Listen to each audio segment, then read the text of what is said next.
There are some changes that have taken place in our plans. We have hit a bit of a wall with regards to our catamaran buying. You've seen the kind of boats that we have been looking at, under $400,000, kind of in the early 2010s, 4 cabins. But as it turns out, that is not going to work. Long story short, that budget is not going to work. And when I say it's not going to work, I mean it's really not close. No, we basically have the same budget that we had for this boat. Yes. You're right. You're right. We don't know how much longer our time out here will be if we don't get a cat. And I think that's just the blunt truth of it. But that said, we don't tend to sit still and dwell on anything for very long. And we're like, well, okay, maybe we can't have the perfect boat. Boo-hoo. What is available that might be in, the range that we can afford that would... Which is small. Which would still satisfy as many of the needs, check as many of the boxes as possible, enough that it's worth doing. So meet me on that island. Welcome to SailAway. We are Eric, Lauren, Rivers, and Zeke, and after traveling for 3 years aboard our monohull, we've decided it's time to make the leap to a catamaran. Join us for tours and reviews as we search for the perfect one.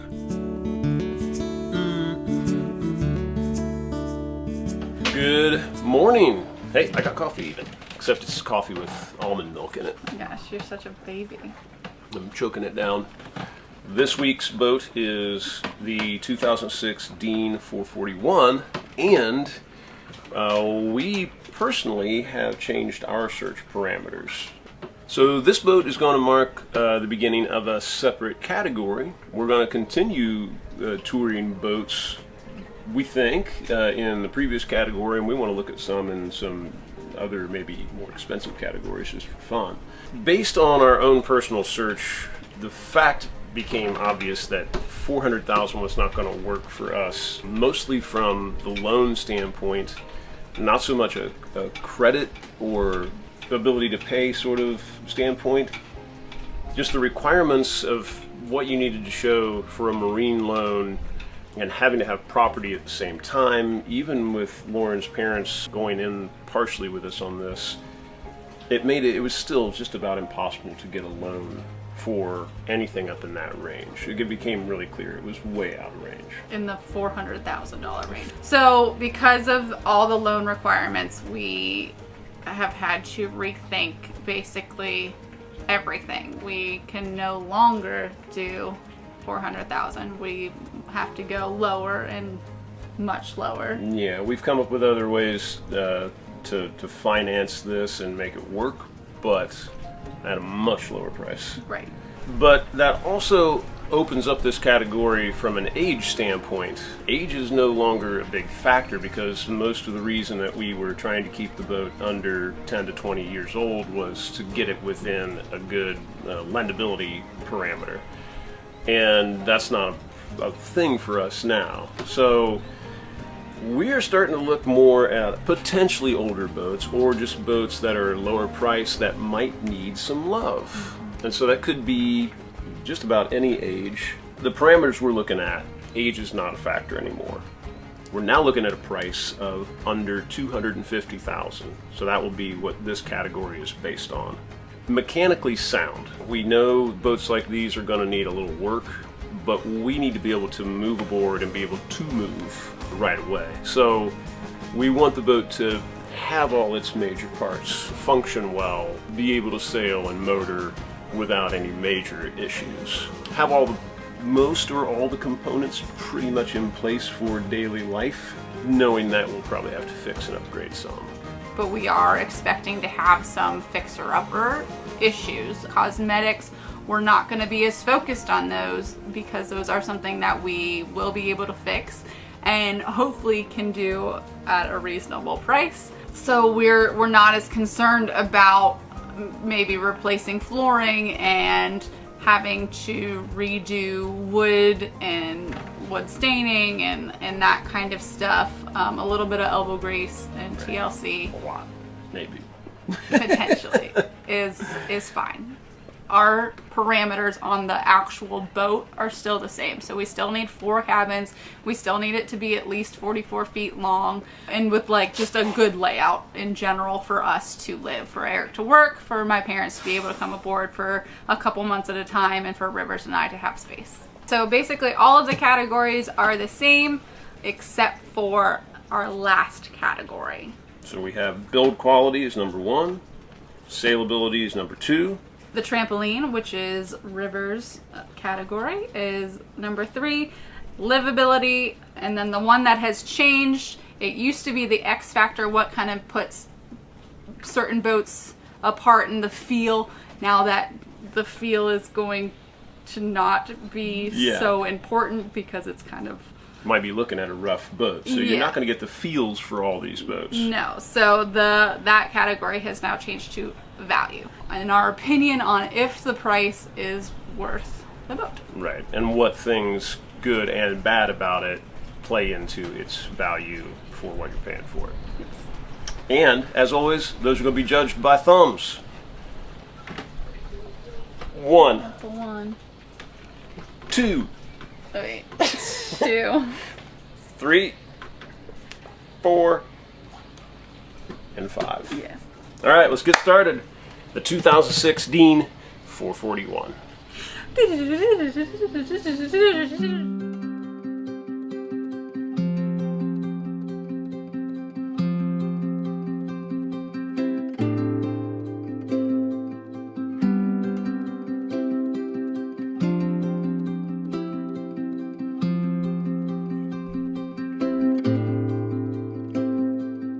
Well, I can stand up.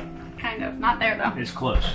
Right in the middle. Keeping in mind that you don't stand around that much. Right over here is where it counts. This is at the stove. And it's quite tight for me.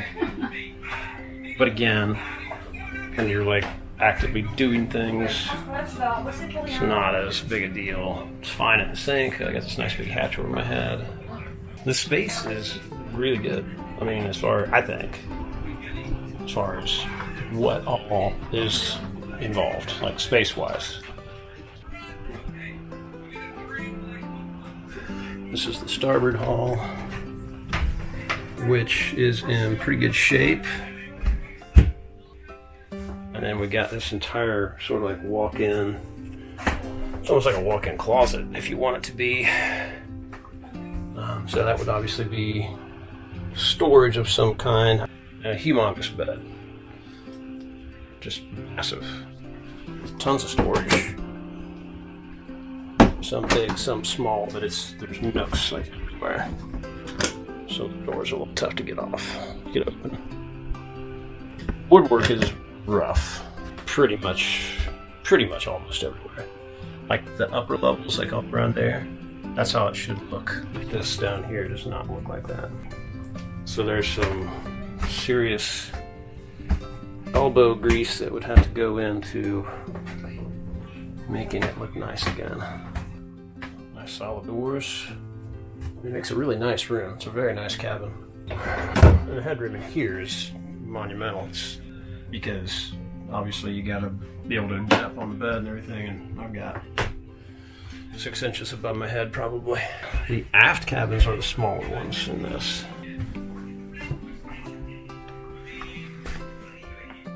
But still huge. I mean, that's a queen size bed for sure, with a ton of storage along the sides. Up above there's a big storage area, another little closet down here. Again, woodwork, and just like the walls are just kind of rough. They need painted probably. A lot of paint. Say we go with teal. All of it, all teal. There's tons of little cabinets and nooks in the storage areas, including this, which is basically like an entire pantry, which is kind of amazing. Man, I'd almost put bigger shelves right in here. This side be tools, and this side be pantry. That would be hella sweet. I like the steps. Very rough. And the floors, definitely got some floor issues. There's some soft spots. The thick plywood under it, for the most part, seems to be okay. Yeah. That's solid. That is not. So it's just the actual, fake boat flooring that is bad, which is still a pain in the butt, but that's not as bad as if the actual floor itself was soft, which it's not.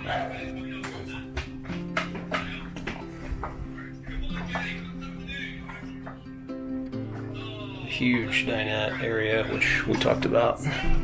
Possibly just getting rid of this and putting like a coffee table or something in there, maybe. Yeah, this is just solid. Yeah. But if we're doing floors, Yeah. So this is the port hall, and this is the master suite, similar in size to the other one, but this one has like a walk around queen. Crazy high. It's kind of hilariously high, but there's a ton of room. I mean, the headroom is huge up there. There's some shelves along this side, which that could be used a little bit better, maybe. Not sure how. A couple hatches. Perplexingly face aft. I don't really understand that. You want your hatch to face into the wind so it can scoop wind to you, not backwards. And because of that, some genius has cut a hole in it and put door aids in the hatches. And because of that, some of the hatches have cracked because they're just not stable. So there's hatches to repair, and I would think flip around, but I don't know why that wouldn't be doable. This little closet slash could be my recording area room. This is very big in here, and I'm hearing tiniest bits of slap, not enough that would bother me. The wind, I can kind of hear it, but the biggest thing I would have to do in here is put cloth on all the surfaces just to deaden it. But I think doing that, it might be pretty fantastic. Big cavernous storage area. Need to work on some of these knobs. Huge door. The drawers, once they're open, work really nice. Alright, what we got? Start these motors up just to hear them run. And they both sound pretty good.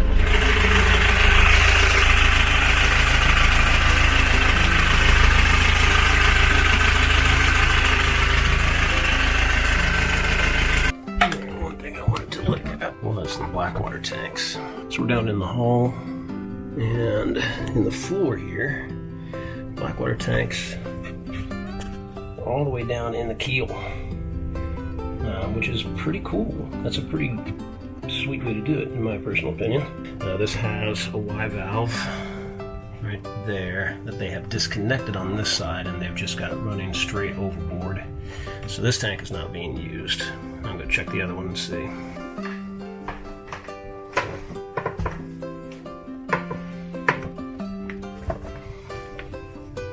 Yeah, same on this side. Pretty small, but does the trick. That right there, I believe, is the shower sump pump. And then again, we have a Y valve for the black water tank. So we'd have to make that usable at least enough to go in the States. Definitely some mildew in here, but we can clean it.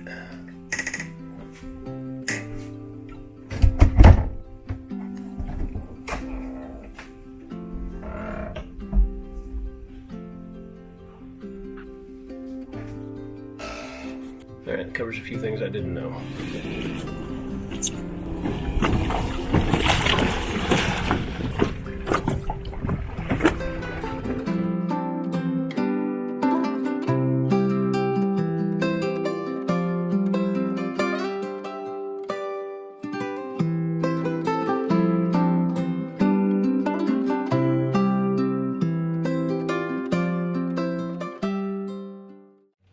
All right, there she was, the 2006 Dean 441. This particular one was on the market at $180,000, which is crazy low for a boat of that age. Yeah. And frankly, we had seen this boat in listings for a while. We weren't really looking in that price category, and you see a price like that and your alarm bells go off thinking there's got to be something wrong, which was true, but we'll get down to the value category in a minute. We'll start with build quality first. Just walking around on the deck of the boat, from the outside, I think it's a cool looking boat, and it's a got a very solid sort of stance, and then when you start walking on the decks and feeling the hardware, it's very solid. The fiberglass feels really solid. The hardware stanchions are pretty good. I wouldn't put them particularly above or below average, but they were nice. It's only a 15-year-old boat, so all that stuff was in pretty good shape. The hardware for the rigging, the sails, that was all pretty good quality stuff. On this particular boat, the winches and things were looking pretty tired and rough, but they worked. The build quality then becomes a different issue when you go inside. You saw they were having some problems with the flooring. Luckily, it wasn't the actual flooring base, it was just kind of the veneer over top. When it was originally built, it had very, very nice woodwork. There obviously was still a lot of wood, but it would have to be revarnished and sanded. There was just a lot of work because of that. You know, you knew that it was good at one time. It wasn't chintzy when it was made. Yeah, the Deans were known for, it's kind of a boutique builder. I don't know that they're building boats anymore. These were built. Somebody said they went and they changed to something like a fancy brand or something. Yeah. We'll look that up. Was it Majestic? It wasn't Majestic. No. So the build quality of these is known to be very, very nice from the inside because they're kind of hand built. They're a bit of a boutique builder. A lot of things were hand done. So that leads us to an issue with the build quality that is specific to this model of Dean. No! It's another bulkhead issue. Much, much different bulkhead issue than the Lagoon 450s. In this case, it's not an engineering snafu in how they were designed and built.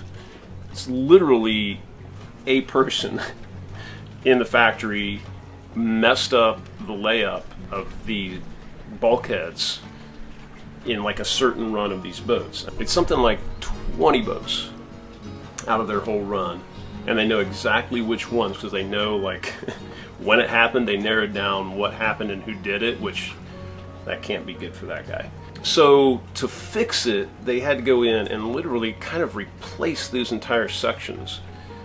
This one has had that done. We saw the rating certificate that it had been re-inspected to European standards, and I think that's probably a big reason why the price on this boat and on some of these boats can be pretty low, is because it's a known issue that really messed with Dean. I think it caused some real problems for the company. So anyway, build quality, because of all the good and the bad, double threes. So we're just kind of right in the middle on this one. Not yet. Not yet. Category 2, sailability. And just like always, this is not necessarily how fast the boat sails, but it's more about how the boat's laid out for sailing. And this one has the elevated side helm right at the cabin top, like a lot of boats do. And it works just as well as any that we've seen, with a couple differences. It had kind of a weird windshield that was really, the actual windshield was really hazy, so you would have to look over like that. thing. I don't think it's as big of a deal for Eric because he could look over that, but for me it was just one more added thing that I had to Even me sitting down, over. it kind of affected how I could see down at the deck. Yeah. It was a silly thing, it shouldn't have been there. Yeah, it's something that we would take off. Yeah. The What else? winches and sail controls mostly lead to right to the helm. And for a lot of people, maybe most, for a boat like this, they want all the sail controls right there so that one person can do everything. We like to be able to sail the boat together, or if we have guests, get everybody involved, do a little bit of something. This boat actually had the controls spread out a little. Most of the main controls came right to the helm, but the starboard jib winch was on the starboard side. The winches for downwind sail were back in the corners. There's a lot of ways you could operate it, either by yourself or with a couple people, and I personally really like that. So for me, that was a big plus from the sailability. And these things are known to sail pretty well. You know, again, they don't get quite as fat in the hulls as some of the newer big production catamarans, and they're known to be very solid, so they're a good ocean-going boat. For sailability, I gave it a 5 and a 4. 4 and 5. It was a 5 for me. I couldn't think of many things I would set up much differently. Right. All right, it's time for our expert consultant to come and give us his opinion on the trampoline. The trampolines are judged purely by Rivers. It was this notepad. Yeah. Because the trampoline was too small. They were just too small. They were very That's small. it. There's really nothing more to it. Right. They weren't bollies, so it did have a It did have trampoline, them. but they were only about, what, 3 feet? Like, They were pretty narrow. Yeah. like And then like 6 2 feet. feet. I feel like they're 2 2 feet. feet. 2 feet by 6 feet. Yeah, they were pretty small. So, with Rivers getting a double score in the trampoline category, that gives this one a 4 total. For This experts. is very bad. That's pretty bad, yeah. The only way you could get worse is if you didn't have trampolines. Right. What can you say? It had small tramps. Everyone knows you want the large tramps. Everybody wants a big tramp. Yeah. Yeah, big mast. On to livability. All the factors the boat has that makes it very livable for us as a family to both live day to day and for me to be able to work. And in this category of boat, that also involves what things need to be fixed or worked on that might get in the way of that, and are they Can you doable. still live fairly comfortably in kind of a work zone DIY Right. fixer-upper boat? And in this one, it's a mixed bag. It really is. Because the two biggest forward bedrooms, especially the master, huge. Just enormous and pretty cool. I mean, that transverse master bed, just tons of light, tons of headroom, and still a lot of storage in there. Studio setup for me, pretty good. It would be attached directly to our bedroom, and it would require a lot of sound deadening Yeah. to get it right. And electric, and like, it would take some doing, but doable. We both liked that it only had 2 heads. I enjoyed the unique layout of it. So while the halls were really nice and very spacious feeling, especially because the tramps were so small, that gives those forward bedrooms, the master bedrooms, so much room. But it also made the main cabin upstairs feel very short. The kitchen was kind of separated into 2 sections. I felt little, you know, Right, which if I'm the sure. ceiling feels low to you, that's a... Yeah, Yeah, right. The main salon just had a very cobbled together kind of feel. right. Whereas the halls just felt much nicer and cooler, even though they needed a lot of work. Right. It felt like work that you could do and still be able to get around. Right. The heads were really kind of gross. They were real Spartan, just needed a lot of work. Would they be livable? Technically, It flushed. but they, yeah, they kind of skeezed me out a bit. Yeah. And that would be something we'd have to jump on like Yeah. right away. There was like a whole pantry, which was really cool. Yeah. I really enjoyed just kind of like extra spaces that I think are used well in a very kind of undefined way. But yeah, the main cabin was definitely its downfall. The cockpit on the other side of that was very nice, very big and spacious. I personally liked the hard and soft top. There's a hard frame, hard down the center, and then like the soft curtains over the top. I thought that was actually really cool. Saved some weight and also made it like pretty light and airy. So yeah, it was kind of all over the place as far as that goes. Yeah, it was a mixed bag. It was good and bad. So once again, Right. Yeah, so boom, right in the middle. straight in the middle. 3 and 3. Here's the new category of value and what we think the value for money is on this boat because it's a fixer-upper. It's hard not to see the value in this boat when it's $180,000. That's a crazy price for a 15-year-old cat of this size with all the features it has, even considering some of the things it's missing. It just had the one fridge and it had a space for either another fridge or a washer dryer. It had a water maker, but it hadn't been used It was for, pretty like, rough looking. a long time. It was a So good one, it was kind of Who maybe it knows? would work, maybe it wouldn't. Right. It had a little bit of solar. Sails were decent. The canvas for the sails and over the top of the cockpit were both pretty cool.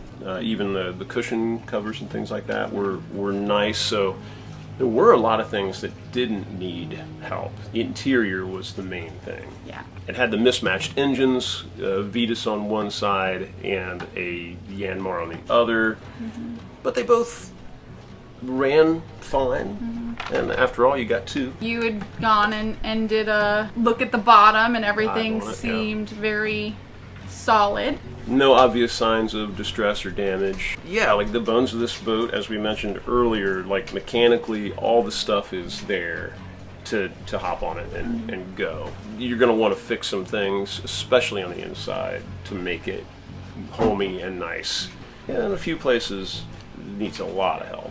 At that price point, for a sort of a boutique builder that's known to build solid boats, that has already had the fixes done where it really mattered.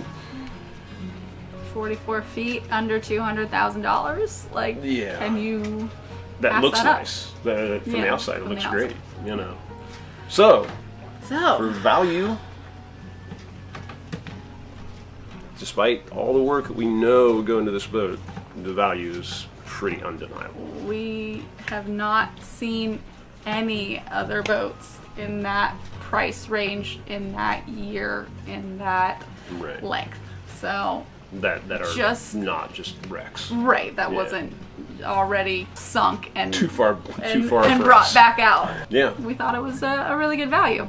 So, you put all that together, and the first boat in this particular category gets 35. You can't really compare it to the boats in the higher price category because it's all different. But I think that's pretty good. I think that's fair, Yeah, obviously, it's because very that's fair. what we gave it. It's all knowing that it's going to need some loving. All boats deserve lots of loving. Some need more than others. Yeah. Which, I guess, should bring us to the fact that we aren't keeping this one a secret. We did put an offer on this boat. If you watched, I'll have to link, I can't remember off the top of my head. We'll link it up here in the corner. You'll see a little tag. At that point, that had been accepted. But this Dean 441 is the boat, and we put an offer in for what, 170? It was like 171 because it was a conversion thing there, but Right. basically around 170. Right. So if you want to kind of go see how that all went, go check out that episode and you'll see how those negotiations panned out. Proceed. Yeah. But for now, this was the first entry into this lower price fixer-upper category, and we plan to do quite a few more. Thanks, everybody. Cheers. 5 stars. This was a thumbs. 5-star video. What's the cow's favorite thing to put on the sandwiches? Mustard. Mustard. There's the levity we need.